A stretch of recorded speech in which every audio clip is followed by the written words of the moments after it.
మాతరం మాతరం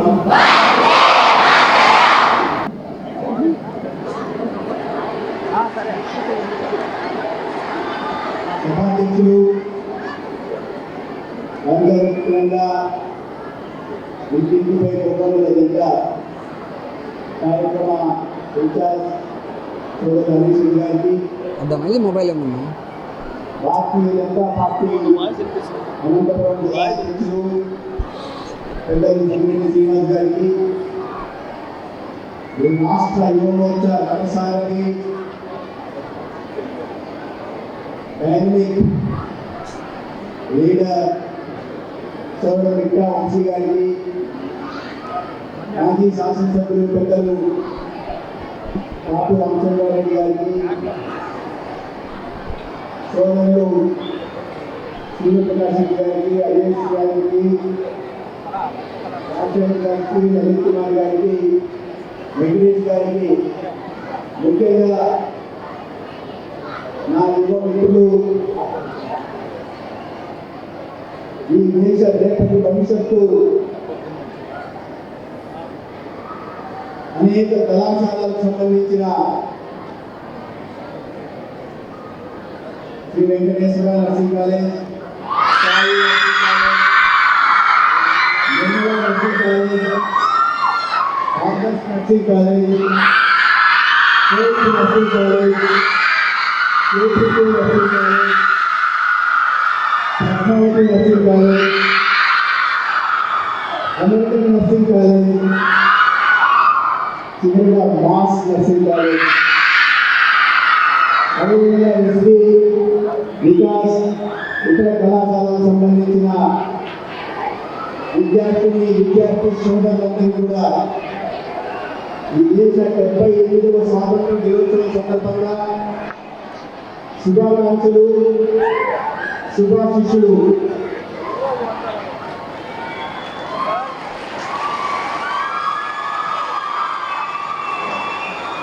ఇది యాదృచ్ఛికంగా మరి తెలియదు కానీ ఆరోగ్య శాఖ మంత్రిగా ప్రతిరోజు ఈ రాష్ట్రంలో నర్సింగ్ స్టాఫ్కి సంబంధించిన సోదరిమణితో నేను మాట్లాడుతూ ఉంటాను. ఇవాళ ఈ కార్యక్రమంలో కూడా మీ అందరితో కలిసి మాట్లాడే అవకాశం కలిగించిన నిర్వాహకుడికి ముందుగా ధన్యవాదాలు తెలియజేస్తున్నాను. అదేవిధంగా ఇటువంటి మహత్తర కార్యక్రమానికి, దేశ సార్వభౌమత్వానికి, సమగ్రతకి సంబంధించిన విషయంలో మిమ్మల్ని అందరినీ ఈ కార్యక్రమానికి ఉత్తేజపరిచి పంపిన మీ తల్లిదండ్రులకి, ముఖ్యంగా కళాశాల యాజమాన్యానికి కూడా ప్రత్యేకంగా ధన్యవాదాలు. ఇతరుల మీ ఉత్సాహం చాలా ఉంది, అలసట లేని ఉత్సాహం. నాకు 2 ప్రశ్నలకు సమాధానం చెప్పండి. మనకి స్వాతంత్రం ఎప్పుడు వచ్చింది? ఆగస్ట్ 15, 1947.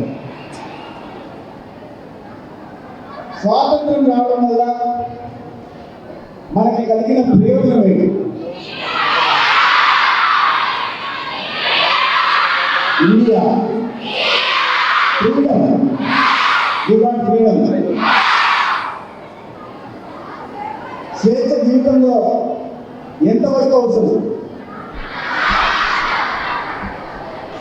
ఇల్లు లేకపోయినా, నీరు లేకపోయినా ఉండగలమేమో కానీ స్వేచ్ఛ లేకపోతే జీవించలేము. నిజమేనా?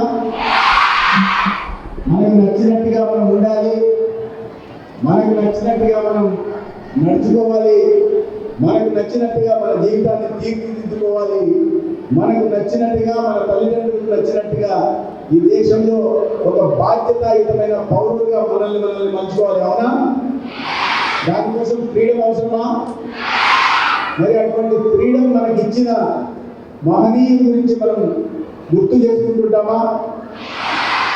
ప్రతి సంవత్సరం గుర్తు చేసుకుంటారా? ఒక 10 మంది ఫ్రీడమ్ ఫైటర్స్ పేరు చెప్పగలరా?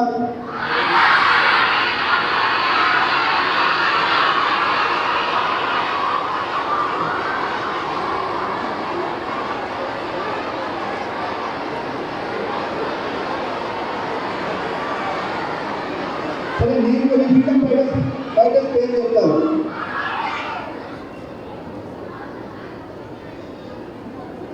మొట్టమొదటి స్వాతంత్రం సంవత్సరం బ్రిటిషర్తో మొదటి యుద్ధం మొదలుపెట్టింది ఎవరో చెప్పగలరా?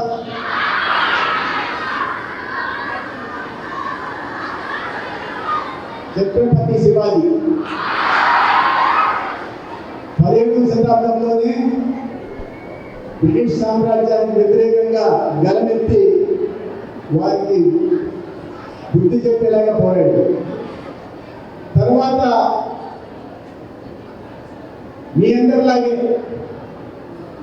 ఒక చెల్లి, ఒక ఆడబిడ్డ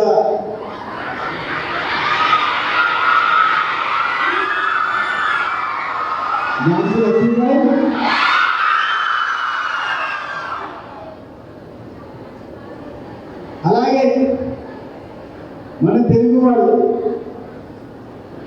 ఎక్కడో పుట్టి ఎక్కడో గిరిజనుల కోసం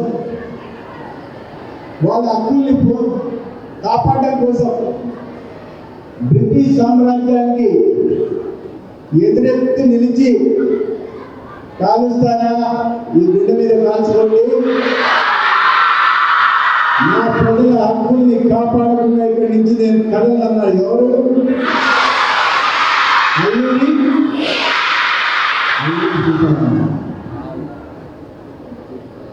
22 ఏళ్ల వయసులోనే బ్రిటిష్ సామ్రాజ్యాన్ని గడగడలాడించడం కోసం పార్లమెంట్కి వెళ్ళి పార్లమెంట్లో బాంబు విసిరాడు. ఎవరు? భగత్ సింగ్, రాజ్గురు. బ్రిటిషర్లకు వ్యతిరేకంగా పోరాడుతూ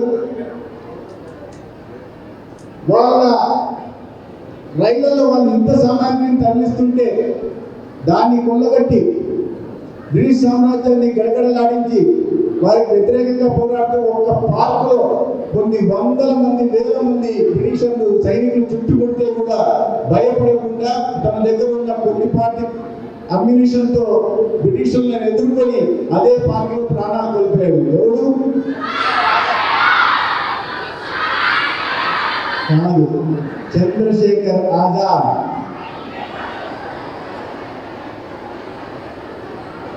బ్రిటిష్ సామ్రాజ్యానికి వ్యతిరేకంగా ఒక సైన్యాన్ని స్థాపించి సొంతంగా ఈ దేశంలో ఉంటూ ఈ దేశంలోనే సైన్యాన్ని స్థాపించి ఆ సైన్యానికి ఇతర దేశాల నుంచి, జపాన్ లాంటి దేశాల నుంచి మద్దతు తీసుకొని ప్రపంచంలోనే ఇక్కడ ఉన్న భారతదేశంలో ఉన్న బ్రిటిషర్ని కాకుండా ప్రపంచంలోనే వాళ్ళకి దీటైన సమాధానం చెప్పి మొట్టమొదటిగా మనకు స్వాతంత్రం ఒక దీవిలో వచ్చాడు. ఆ తెచ్చిన వ్యక్తి ఎవరు? సుభాష్ చంద్రబోస్.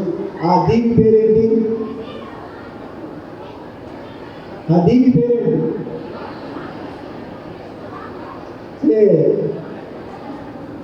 ఇప్పుడు ఎన్టీఆర్ కొత్త cinema, junior NTR cinema release అయిన పేరు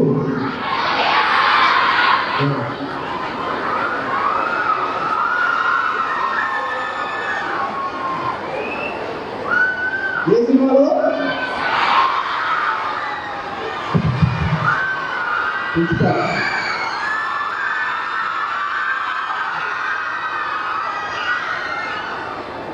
ఎప్పుడు రిలీజ్ తెలియదు.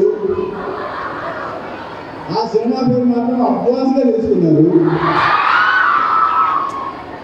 సినిమా మంచిదే, కానీ దాంట్లో చేసిన క్యారెక్టర్ మంచిది కాదు. స్మగ్లర్ల జీవితాన్ని పాజిటివ్ లైట్ లో చూపించడం మంచిది కాదు. పక్కన పెట్టేస్తే దాంట్లో సైడ్ చేస్తూనే సినిమా పేరు చెప్పేస్తున్నారు.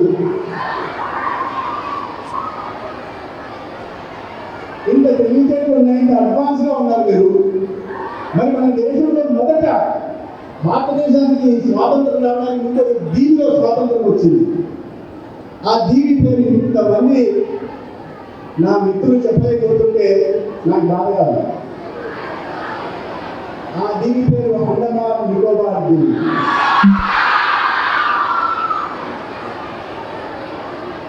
ఇటీవలే ఆ దీవుల్లో అనేక దీవులు ఉంటాయి. 140 దీవులు, దాంట్లో 39 దీవుల్లో మాత్రం హ్యాబిటేషన్స్ ఉంటాయి, అంటే ప్రజలు జీవిస్తుంటారు. ఆ అన్ని దీవులకు కూడా పేర్లు బ్రిటిష్ వాళ్ళ పేర్లు ఉండేది. ఈ ప్రభుత్వం నరేంద్ర మోడీ గారు ప్రధానమంత్రి అయిన తర్వాత హావ్లాక్ దీవి అని ఉంటే దాన్ని తీసుకెళ్ళి షహీద్ దీవి అన్నారు. షహీద్ అంటే తెలుసా, అమర వీరుల దీవి అని పేరు పెట్టారు.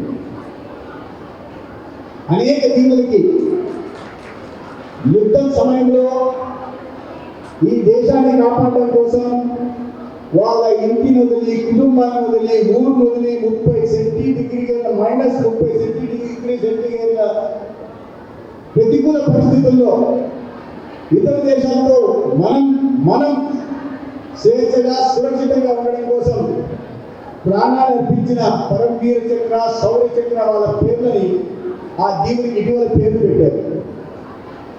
మనం ఎందుకు ఇవాళ ఈ కార్యక్రమం చేసుకుంటున్నామంటే, మీకు పేరు తెలుసు, ఛత్రపతి శివాజీ దగ్గర నుంచి, ఝాన్సీ లక్ష్మీబాయి దగ్గర నుంచి, అల్లూరి సీతారామరాజు దగ్గర నుంచి, మహాత్మా గాంధీ దగ్గర నుంచి, సర్దార్ వల్లభాయ్ పటేల్ దగ్గర నుంచి, వీర సావర్కర్ దగ్గర నుంచి, బాలగంగాధర తిలక్ నుంచి, లాలా లజపతి రాయ్ దాకా పేరు తెలుసు. బలిదానం చేసిన వాళ్ళ పేరు కూడా మీకు తెలుసు. కానీ మనకు స్వాతంత్రం సిద్ధించడానికి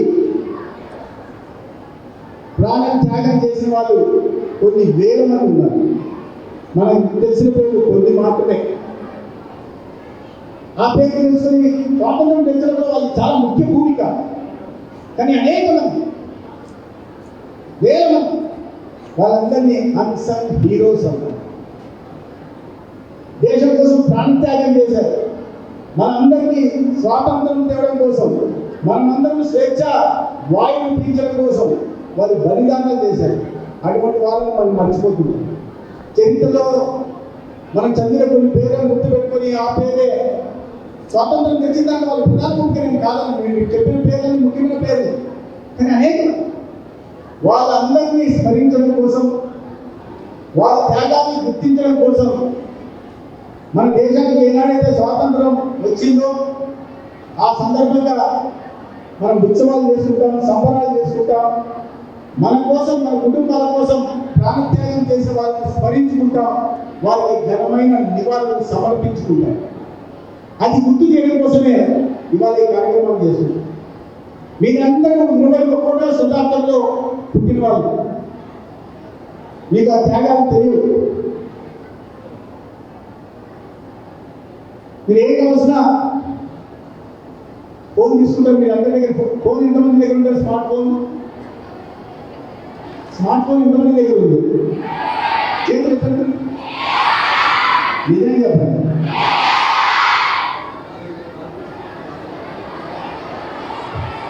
కాలేజీలో కాంపిటీషన్ చేస్తారని కాబట్టి కాలేజీ ఇవ్వట్లేదు కాబట్టి మీ దగ్గర ఫోన్ లేదు, అంతేనా? ఒకవేళ ఫోన్ ఉన్నా మీరు ఏం చేస్తారు? చూస్తారు యూట్యూబ్లో చేస్తారు. అంతేంటే పుష్ప హీరోయిన్ భక్తిగా మళ్ళీ కొత్త సినిమా ఏంటి? అవునాగా, నిజమేగా? ఏ పాట, ఏ స్టెప్ వేసింది, కొత్తగా ట్రెండ్ ఏంటి, కొత్తగా డ్యాన్స్ మూమెంట్స్ ఏంటి? తప్పులేదు, చూస్తారా లేదు? ఎంటర్టైన్మెంట్ చాలా అవసరం. జీవితానికి ఎడ్యుకేషన్ ఎంత అవసరమో ఎంటర్టైన్మెంట్ కూడా అంత అవసరం.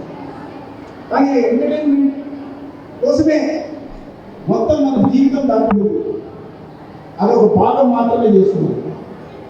విద్య ఎంత ముఖ్యమో ఎంటర్టైన్మెంట్ కూడా అంతే ముఖ్యం. కానీ అనేక విషయాలు మనం గూగుల్ చేసి ఏది కావాలన్నా కూడా క్షణాల్లో గూగుల్ చేసి టగా చూసేసుకుంటాం. టగా యూట్యూబ్ ఓపెన్ చేసి చూస్తుంటారు. కానీ అదే సమయంలో ఈ దేశంలో స్వాతంత్రం సందర్భంగా ఏం జరిగింది, స్వాతంత్రం సందర్భంగా ఈ దేశం విభజన జరిగినప్పుడు ఎన్ని లక్షల మంది ప్రాణాలు కోల్పోయారు, ఎన్ని లక్షల మంది మీద అత్యాచారాలు జరిగాయి, ఆ సమయంలో ఎంతమంది అమాయక ప్రాణాలు గాలిలో కలిశాయి. ఏ పాపం లేకుండా కొన్ని తప్పు నిర్ణయాల కారణంగా బ్రిటిష్ సామ్రాజ్యాన్ని ఎదిరించి పోరాటం చేసిన సందర్భంలో, మన దేశానికి స్వాతంత్రం వచ్చిన సందర్భంలో ఎన్ని బలిదానాలు, నిజంగా స్వాతంత్రం ముందు చేసిన బలిదానాల కన్నా స్వాతంత్రం వచ్చిన కొన్ని రోజుల ముందు, స్వాతంత్రం వచ్చిన తర్వాత ఈ దేశంలో చేసిన బలిదానాలు ఎక్కువ.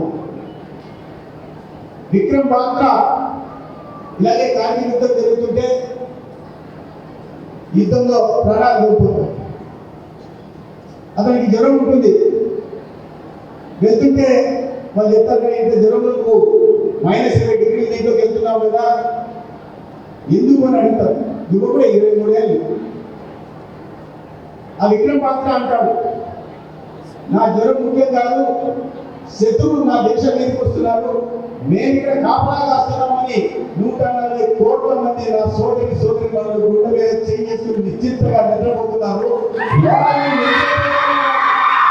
సురక్షితంగా ఉండాలంటే, వాళ్ళ కంటి మీద కురుకుండాలంటే నేను జ్వరం వచ్చినా సరే యుద్ధానికి పోవాల్సిందే, నేను విజయం సాధించి వస్తాను. విజయం సాధించకపోతే 300 జెండా కప్పి నా శవాన్ని నా ఇంటికి చేర్చండి అని చెప్పి వచ్చి తర్వాత నిజంగా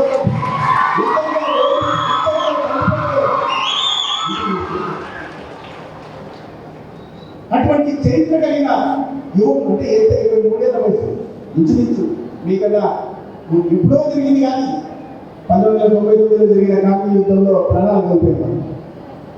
అటువంటి ఇంతమంది దేశం కోసం ప్రాణత్యాగం చేయడానికి ఇప్పుడు కూడా సిద్ధపడుతున్నారు. మనం ఏంటో బాధ్యతగా ఉండాలా లేదా, మన రెస్పాన్సిబిలిటీ కాదా తెలుసుకోవాలి. దేశ విభజన స్వాతంత్రం ముందు అనేక జరిగాయి, కానీ స్వాతంత్రం తర్వాత జరిగిన ముఖ్యమైన ఘట్టం, ఒక్కరోజు ముందు జరిగిన ముఖ్యమైన ఘట్టం గురించి మనం అందరూ తెలుసుకోవాలి. స్వాతంత్రం వచ్చింది, మనమంతా ఫ్రీడమ్ వచ్చేసింది అని గొప్పలు చెప్పుకుంటున్నాం, సంబరాలు చేసుకుంటున్నాం. కానీ ఆ స్వాతంత్రం రావడానికి ఒక రోజు ముందు ఈ దేశాన్ని, భారతదేశాన్ని, అఖండ భారతదేశంగా ఉంటున్న దేశాన్ని స్వార్థ రాజకీయాల కోసం మత ప్రాతిపదికన రెండుగా విభజించారు. ఏ దేశాలు? భారత్, పాకిస్తాన్. అప్పుడు కొంతమంది నాయకులు, అప్పుడు కాంగ్రెస్ ఉండేది, కాంగ్రెస్ పార్టీని అనగా కాంగ్రెస్, ముస్లిం లీగ్, వీరిద్దరు కలిసి ఆ పార్టీకి సంబంధించిన నాయకులు వాళ్ళ స్వార్థం కోసం, వాళ్ళు ప్రధానమంత్రి కావడం కోసం మత ప్రాతిపదికన, అది ముస్లిం దేశం, ఇది హిందూ దేశంగా భావించి మత ప్రాతిపదికన దేశాన్ని విభజించారు. ఆ సందర్భంగా దాడులు చేయడం మొదలుపెట్టాయి. పాకిస్తాన్లో హిందువులు మీరు పాకిస్తాన్, ఇప్పుడు మీరు చూస్తున్న పాకిస్తాన్, ఇప్పుడున్న బంగ్లాదేశ్ రెండు ఒకే దేశంగా ఉండేది. అనేక లక్షల మంది అధికారిక లెక్కల ప్రకారమే ఆ కొన్ని నెలల్లో, కొన్ని వారాల్లో 6.5 లక్షల మందిని చంపేశారు. రైల్లో భూమిలో ఇట్లా శవాలు పడేసి భారతదేశం వైపు తరలించారు. అనేక మంది వంశస్థులు అక్కడి నుంచి ఉండడానికి లేక ఆస్తులను వదులుకొని, ఇంటిని వదులుకొని, కొంతమంది ముస్లిం తల్లిదండ్రులను వదులుకొని 100 వేల కిలోమీటర్లు నడిచి భారతదేశంలోకి వచ్చారు. మీకు తెలుసా, ఆశ్చర్యపోతారు, ఆనాడు ఆ వలస వచ్చే వాళ్ళు 10 మైళ్ళ నుంచి 27 మైళ్ళ వరకు లైన్ ఉంది. ఎంత ఇబ్బంది పడి ఉంటారు, చిన్న బిడ్డలు ఎత్తుకొని తల్లి, అక్క, చెల్లి, ముసలివాళ్ళు, అటువంటి బాధలు పడి దేశానికి వచ్చారు. ఆ సందర్భంగా 6 లక్షల మంది పైగా ప్రాణాలు పోతే 1.5 లక్షల మంది నిరాశ్రయులైతే 1 లక్ష మందికి పైగా దుర్మార్గంగా, మీరందరూ చిన్నపిల్లలు, ఆడపిల్లలు ఎక్కున్నారు, దుర్మార్గంగా అత్యాచారాలు చేసి చంపేశారు. మనం మంచిది, స్వాతంత్రం వచ్చిందని మంచిది మనం గుర్తు చేసుకుని సంబరాలు చేసుకుంటున్నప్పుడు ఆ సందర్భంగా జరిగిన కీడును కూడా ఒకసారి తలుచుకొని వాళ్ళందరికీ నివాళులు అర్పించారు. అటువంటి ఘట్టం ఇంకోసారి రాకూడదని గతంలో జరిగిన వాటి నుంచి మనం గుణపాఠం నేర్చుకొని భవిష్యత్తులో ఎటువంటి పరిస్థితులు రాకుండా మన దేశం ఉండాలని, ఆ దేశంలో ఆ రకంగా ఉండడం కోసం ఈ జాతి నిర్మాణంలో మనం అందరం భాగస్వాములు కావాలని, బాధ్యతాయుతమైన పౌరులుగా రేపు దేశ భవిష్యత్తు మీరు బాధ్యతాయుత పౌరులుగా ఇవన్నీ తెలుసుకోవాల్సిన అవసరం ఉంది. కాబట్టి మనం ఇటువంటి కార్యక్రమాలు తీసుకుంటున్నాం. నేను చెడు గురించి చెప్పి మిమ్మల్ని నిరాశపరచట్ల, నిరుత్సాహపరచట్ల, కానీ చరిత్ర తెలుసుకోవాల్సిన బాధ్యత అందరికీ. దాని తర్వాత దాని పరిణామం కారణంగా తర్వాత ఈ దేశ ప్రధాని అయిన నెహ్రూ, తర్వాత పాకిస్తాన్ ప్రధాని లియాఖత్లు ఇద్దరు కలిసి చేసుకున్న ఒప్పందం కారణంగా మరికొన్ని దాడులు జరిగాయి. అది మన దేశం మోస్తానే ఉంది. 19 ఆ రోజు తూర్పు బెంగాలీ, మీకు బంగ్లాదేశ్ ఎటువైపు ఉంటుందో తెలుసు కదా, భారతదేశంలో ఉంటే పాకిస్తాన్ ఇటువైపు ఉంటుంది, పశ్చిమ వైపు పాకిస్తాన్ ఉంటుంది, తూర్పు వైపు బంగ్లాదేశ్ ఉంటుంది. ఆనాడు మధ్యలో మన దేశం ఉంటే ఇక్కడ కొంచెం భాగాన్ని అక్కడ కొంచెం భాగాన్ని ఒక దేశంగా ప్రకటించడం అనేది ఎక్కడైనా ఉంటామా? మనం ఇల్లు ఇక్కడ కొంచెం, తర్వాత పక్క మీద కొంచెం కట్టుకుంటామా? ఇక్కడ ఒక బెడ్రూమ్, పక్కన హాల్ కట్టుకుంటామా? కట్టుకోదు కదా. అప్పుడు ఆ దేశ ప్రధాని ఏం చేసిందా, అయ్యా ఈ తూర్పు వైపున భాగం అంతా మీరు పాకిస్తాన్ కోరుతున్నారు కాబట్టి పాకిస్తాన్ మీరు తీసుకోండి, తూర్పు వైపున భాగం అంతా భారతదేశంలో పెట్టండి అని చెప్పాల్సింది పోయి తూర్పు వైపునంతా అది పాకిస్తాన్ ఇవ్వాలని చెప్పి వాళ్ళిద్దరు రహస్య ఒప్పందం చేసుకుని, ఆ దేశ రెండు దేశాల దేశ ప్రధానులు రహస్య ఒప్పందం చేసుకుని ఆ తూర్పు భాగాన్ని పాకిస్తాన్ పెట్టారు. ఆ సమయంలో 30% ఆ తూర్పు భాగంలో హిందువులు ఉంటే, భారతీయులు ఉంటే, ఇవాళ 0.8% మంది ఉన్నారు. ఎక్కువ మంది చంపేశారు లేదా దేశం నుంచి తరిమేశారు. పాకిస్తాన్లో కూడా 27% ఉంటే ఇవాళ 1% కూడా హిందువులు లేరు. కానీ మన దేశంలో ఆ రోజు నేను ఈ దేశం వాడినే, ఈ దేశంలో పుట్టిన వాడిని, నాకు మతం ప్రధానం కాదు, ఈ దేశంలో పుట్టిన ప్రతి ఒక్కడు భారతీయుడే అనే భావంతో ఆ రోజు ముస్లిం సోదరులు, ముస్లిం కుటుంబాలు నిలిచిపోయారే, వాళ్ళు ఈ రోజు కూడా మన అందరం మనలో భాగంగా నిలుస్తున్నారు. ఎక్కడ విమర్శలు చూపాల్సిన అవసరం లేదు. ఎందుకంటే వాళ్ళు భారతదేశంలో వాళ్ళు మాతృదేశంగా ఉన్నారు, ఎంచుకున్నారు. పాకిస్తాన్ మనకి మత ప్రాతిపదికన విభజించబడింది. కేవలం ముస్లింలకు మాత్రమే, ఇస్లాం పాటించే వాళ్ళకి మాత్రమే పాకిస్తాన్ అయితే మేము అక్కడికి వెళ్ళము, భారతదేశంలో ఉంటామని చెప్పి అన్నాడు. అనేక మంది ఆగిపోయారు.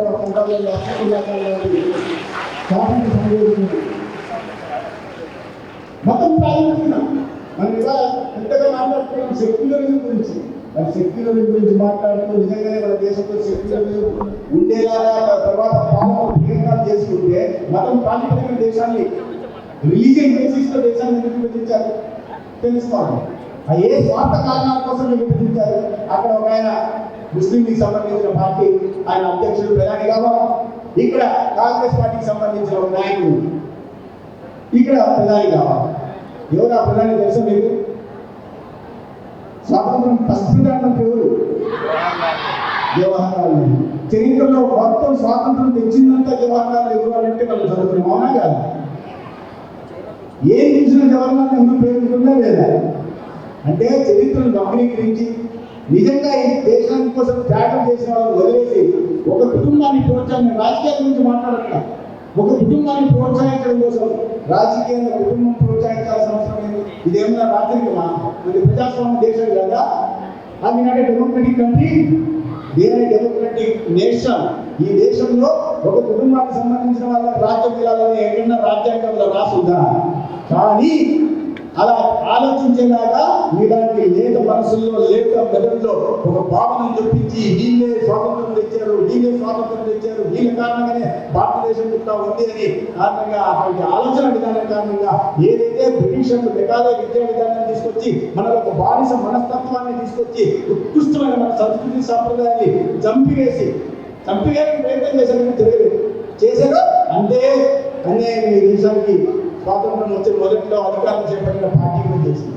రాజకీయాలు పక్కన పెట్టేస్తే ఇటువంటి అన్యాయం జరుగుతుంటే కళ్ళు కూర్చున్నాను. తర్వాత 1971లో మళ్ళా అంతర్గతం వచ్చి ఏదైతే తూర్పు బెంగాల్ నేను అంటున్నానో పాకిస్తాన్ భూభాగంలో ఉండేదో అది బంగ్లాదేశ్లో విడిపోయింది. అప్పుడు కూడా మళ్ళా కొన్ని లక్షల మందిని చంపేశారు లేదా దేశం నుంచి తరివేశారు. ఇటువంటి దారుణ పరిస్థితులు మనం ఈ పరిస్థితుల్లో ఒకసారి చూస్తే, వాటి గురించి తెలుసుకుంటే భవిష్యత్తులో అటువంటి ప్రమాదం రాదు. మనం కాకపోతే రేపు మన భవిష్యత్ తరాలకు ఇటువంటి ప్రమాదం రాకూడదు కాబట్టి మనం జాగ్రత్తలు తీసుకోవాల్సి ఉంది. దానికోసం చరిత్ర తెలుసుకోవాలి. మిత్రులారా, నేను ఎక్కువగా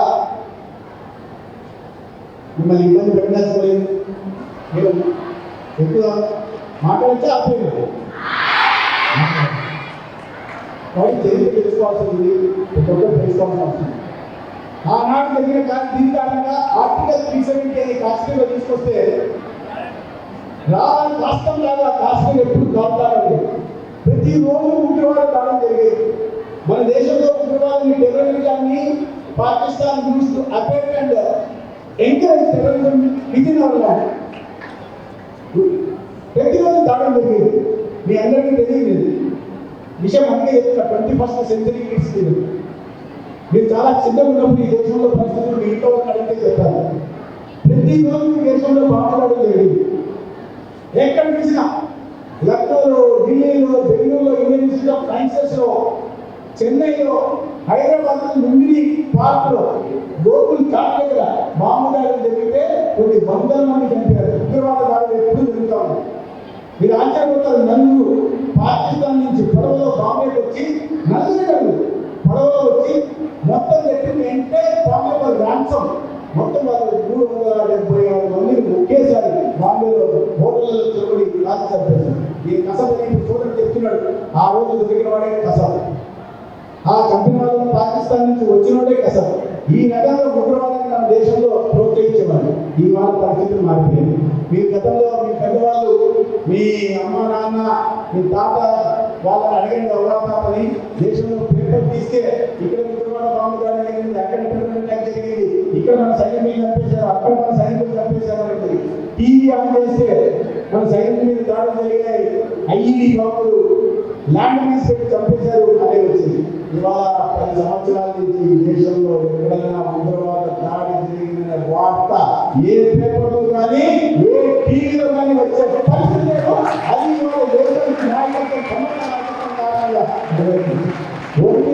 చిన్న చిన్న సంఘటనలు జరిగితే యూపీలో, పుల్వామాలో మన సైనికుల మీద కాల్పు ఎందుకు చంపేస్తే దానికి సమాధానంగా పాకిస్తాన్ లో వాళ్ళ భూభాగంలోకి ఎదురబడి సర్జికల్ స్ట్రైక్స్ కానీ ఏదైనా బాలిస్టిక్ స్ట్రైక్ చేసి ఆ పాకిస్తాన్ అర్థమయ్యే భాషలో సమాధానం చెప్పడమే కాకుండా ప్రపంచమంతా భారతదేశానికి సమర్థంగా ఐక్యరాజ్య సమితిలో ఓటేసే పరిస్థితి తెచ్చుకున్నామంటే ఇవాళ భారతదేశంలో ఉంటున్న మనందరూ కూడా తలెత్తుగా పరిస్థితి వచ్చింది. భయాందోళనగా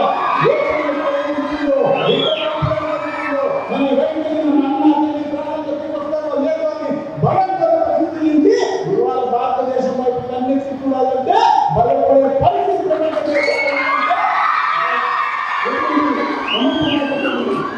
భయపడే వాడిని ప్రతి ఒక్కరు భయపడిస్తారు. బలహీన ప్రతి ఒక్కరు భయపడిస్తారు. ఏంటంటే అంతారా అనడానికి ప్రతి ఒక్కరు భయపడతారు. మంచి కోసం, నా ప్రజలను రక్షించడం కోసం, నా దేశంలో అమాయక ప్రాణాలు బలి కాకుండా ఉండడం కోసం ఎవరినైనా ఎదిరించడానికి ఇవాళ భారతదేశంలో ప్రధాని నరేంద్ర మోదీ గారు సిద్ధంగా ఉన్నారు.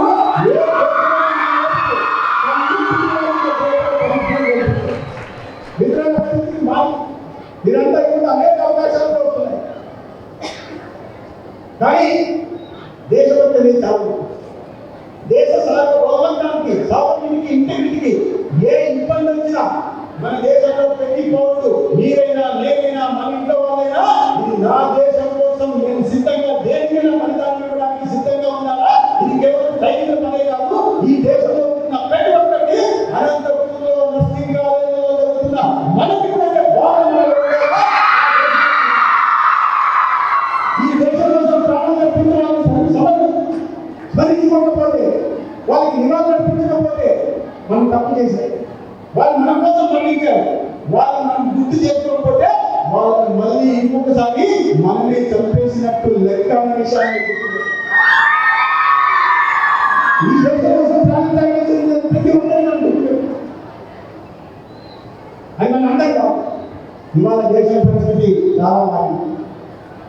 ఇవాళ ప్రపంచంలో భారతీయులంటే నేను ఎప్పుడో ఒక 40 సంవత్సరాల కోసం బయట దేశానికి పోతే ఆపేవాళ్ళు, ఇమ్మిగ్రేషన్ ఆపేవాళ్ళు. నాకు గడ్డం ఉంది కదా, పాకిస్తాన్ వాళ్ళు అని చెప్పి భారతదేశంలో ఉగ్రవాదులు ఉంటారు. గడ్డం చూసి ఆ ఇండియన్ పాస్పోర్ట్ ఉన్నాక ఆపేవాళ్ళు, 4 సార్లు చెకింగ్ చేసేవాళ్ళు, ఇంటర్వ్యూ ఒక్కరికి ఇమిగ్రేషన్లో బాడీ స్క్రీనింగ్ చేసేవాళ్ళు. ఇవాళ ఇండియన్ పాస్పోర్ట్ చూస్తే ఏ దేశానికి సంబంధించిన ఇమిగ్రేషన్ ఆఫీసర్ అయినా భారత్ నరేంద్ర మోడీ చిన్న విషయం చెప్పాలి. నేను ఈ సంవత్సరం లండన్ పోయాను. లండన్ పోయి నేను నా ఫ్రెండ్ ట్యాక్సీ ఎక్కడ పోవాలని అడిగితే నా ఫోన్ తీసి నా ఇది చెప్పాను, ఇది లొకేషన్ చూపించాను. అతను లొకేషన్ తీసుకుని ఫోన్ నాకు కనిపిస్తూ స్పీడ్ చేయాలి. లాక్ అయిపోతుంటే ఒక ఫోటో బయటకు వచ్చింది. ఫోన్ అప్పటికే నా చేతికి ఇచ్చాడు.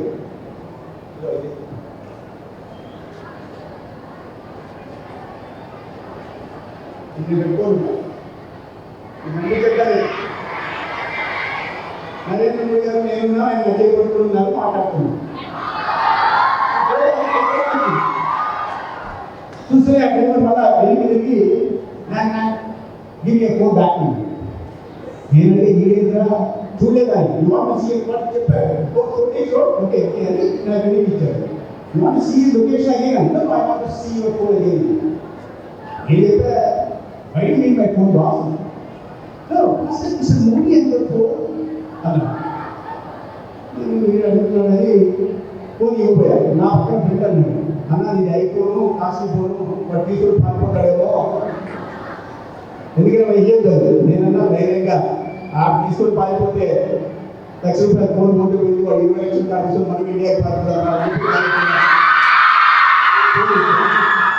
ధైర్యంగా ఫోన్ ఇస్తే వాడు చూసి యూ నో మిస్టర్ మోడీ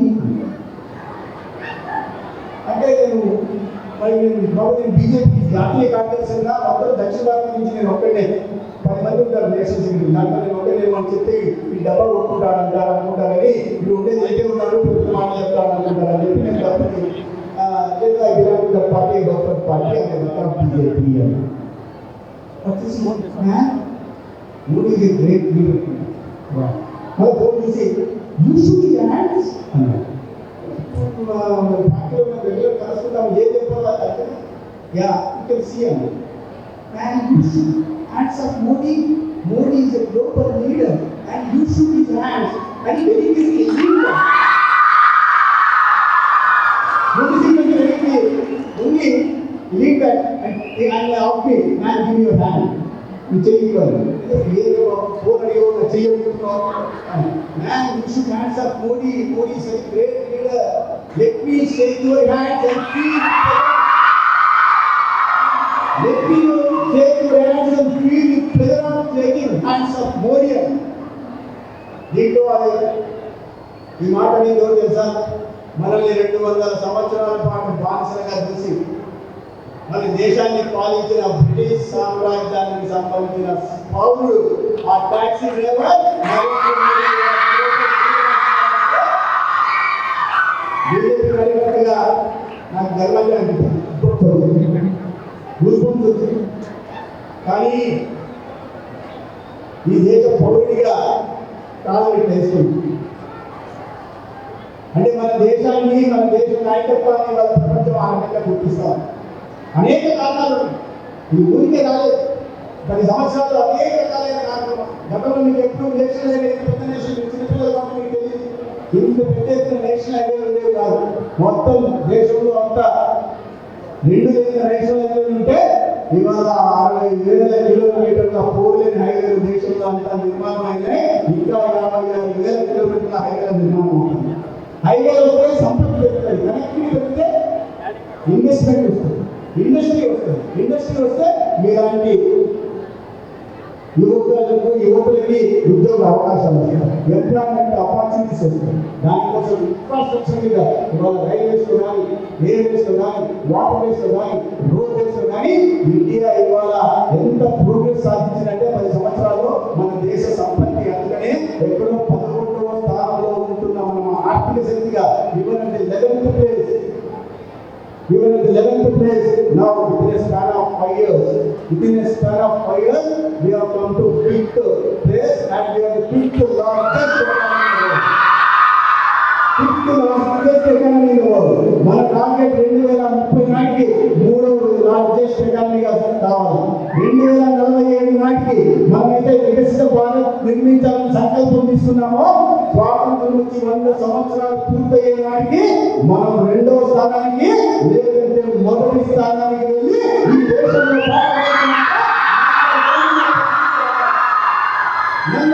పరిస్థితి రావాలంటే మీరందరూ దాంట్లో భాగస్వామ్యం. ఎలా భాగస్వామ్యం? చదువుకోవాలి, బాగా చదువుకోవాలి, చెడు వ్యసనానికి దూరంగా ఉండాలి. కొట్టగుళ్ళు, పాన్పనలు తిరుగుళ్ళు, తేగుళ్ళు, గాలిగా ఆశ్రయిస్తుంది. ఇవన్నీ యంగ్ మైండ్స్. దీంట్లో అనేక రకాలైన ఇవి నేనే పనిచేస్తున్నాను. అందుకని చెడు వ్యసనాలకి చాలా పోటీ. చెడు వ్యసనాలకి బానిస అవుతే మీరు నాశనం చేసుకోవడమే కాకుండా మీ కుటుంబానికి బాధగా మాట్లాడు, సమాజానికి కూడా బాధగా మాట్లాడు. అందుకని చెడు వ్యసనానికి దూరంగా ఉండాలా. ఎవరైనా మన దాంట్లో మనకు తెలియకుండా అమ్మాయిలు తక్కువ ఉంటారు, అబ్బాయిలు బ్యాడ్మింటన్స్ మీకే చెప్తున్నా పుష్ప సినిమా కొట్టాడు కదా, దసరా సినిమా బాగా ఎప్పుడు తాగాడు కదా,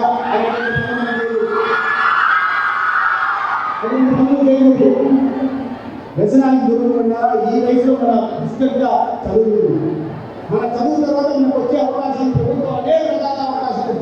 ఇవాళ నరేంద్ర మోడీ గారు స్టార్ట్అప్ ఇండియాని, మేక్ ఇండియాని, డిజిటల్ ఇండియాని, స్కిల్ ఇండియాని, క్లీన్ ఇండియాని ఎన్నో రకాల నిరూపణ కార్యక్రమాలు, ఇన్నోవేటివ్ ఐడియాస్ ఇవాళ యువత ఉద్యోగ ఉపాధి అవకాశాలు కల్పించే ప్రయత్నం చేస్తున్నారు. మీరు చదువుకున్న తర్వాత మీకు ఒక ఇండిపెండెంట్ కావాలంటే ప్రధానమంత్రి ఎంప్లాయ్మెంట్ గ్యారంటీ ప్రోగ్రామ్ కింద 25 లక్షల లోన్ తీసుకుంటే 35% నేరుగా అమ్మాయికి సబ్సిడీ వస్తుంది. 25 లక్షలు తీసుకుంటే మళ్ళీ మీరు తిరిగి పెట్టాల్సింది 16,25,000 మాత్రమే. 8 లక్షల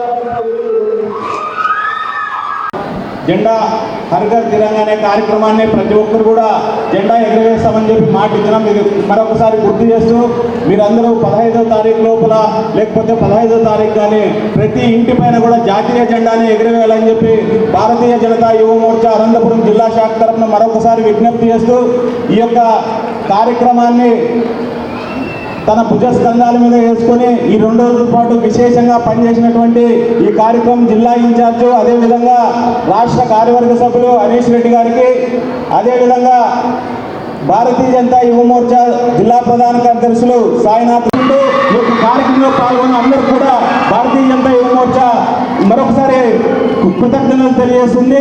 జాతీయ గీతం తర్వాత మన కార్యక్రమం పూర్తవుతుంది. అందరూ కూడా లేచి నిలబడి భారత్ మాతా కీ, भारत माता की, भारत माता की।